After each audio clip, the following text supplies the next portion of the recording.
வணக்கம். இரவு நேர பிரதான செய்திகளின் ஊடாக நர்மதா சிறையில் முதலில் தலைப்புச் செய்திகள். புதன்கிழமை விசேட விடுமுறை இனி இல்லை. இன்று நள்ளிரவு முதல் கொத்து பிரைட் ரைஸ் விலைகளில் மாற்றம். ஈரானின் பொருளாதார முதுகெலும்பான சவுத் பார்ஸ் ஆலை மீது தாக்குதல். இனி விரிவான செய்திகள்.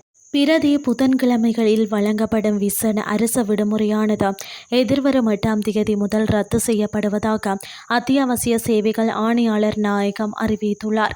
எரிபொருள் நெருக்கடி மற்றும் போக்குவரத்து சிரமங்களை கருத்தில் கொண்டு அரசு அலுவலகங்கள், பாடசாலைகள், பல்கலைக்கழகங்கள் மற்றும் நீதி சேவை துறைகளுக்காக இந்த விசேட விடுமுறை வழங்கப்பட்டு வந்தது. இதன்படி எதிர்வரும் புதன்கிழமை முதல் அனைத்து அரசு நிறுவனங்களும் கல்வி நிறுவனங்களும் வழமை போன்று இயங்கும் என தெரிவிக்கப்பட்டுள்ளது. சமையல் எரிவாயுவின் விலை அதிகரிப்பினை தொடர்ந்து சில உணவுகளின் விலையும் அதிகரிக்கப்பட்டுள்ளதாக தகவல் வெளியாகியுள்ளது. இந்த புதிய விலை மாற்றம் நள்ளிரவு முதல் நடைமுறைக்கு வரும் என்றும் அகில இலங்கை சிற்றுண்டி சாலைகள் மற்றும் உணவக உரிமையாளர்கள் சங்கம் தெரிவித்துள்ளது. லிட்ரோ சமையல் எரிவாயு கொள்கலன்களின் விலை நேற்று நள்ளிரவு முதல் நடைமுறைக்கு வரும் வகையில் அதிகரிக்கப்பட்டுள்ளதாக அந்த நிறுவனத்தின் தலைவர் தெரிவித்துள்ளார்.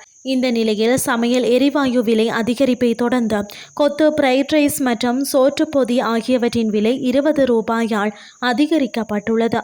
இதேவேளை சிற்றுண்டிகளின் விலை 10 ரூபாயால் குறைக்கப்பட்டுள்ளதாக அகில இலங்கை சிற்றுண்டி சாலைகள் மற்றும் உணவக உரிமையாளர்கள் சங்கம் தெரிவித்துள்ளமை குறிப்பிடத்தக்கது. இனி வெளிநாட்டு செய்திகள்.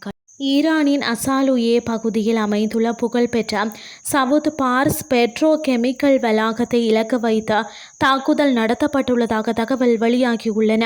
ஈரானின் அரை அதிகாரப்பூர்வ பார்ஸ் செய்தி நிறுவனம் வெளியிட்டுள்ள செய்தியின்படி இந்த முக்கியமான பெட்ரோ கெமிக்கல் ஆலை வளாகத்தில் இருந்த சில நிமிடங்களுக்கு முன்பு அடுத்தடுத்து பல வெடிப்பு சத்தங்கள் கேட்டுள்ளன.